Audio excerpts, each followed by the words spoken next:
Ha, kira rebus nak ayat cara yang mudah sekali ya. Biar nak tengok cara je mai tengok sekali dah.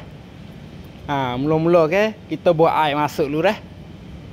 Air ni kita bakar dalam 2 senduk. Tengok tak kira pula dah kira banyak boleh lebih sikit dah. Ha, lepas tu kita buh dah 5 puruk bawang putih, alio segar dah buh masuk. Ha, tunggu air gelegak molek dah. Sama telah tunggu air gelegak mai tengok kakah yo. Garing ale hujung sudu. Ha, taruh tu yo kakah yo. Lepas tu kita tunggu air gelegak molek dulu dah. Sebelum kita nak buh kerai dah.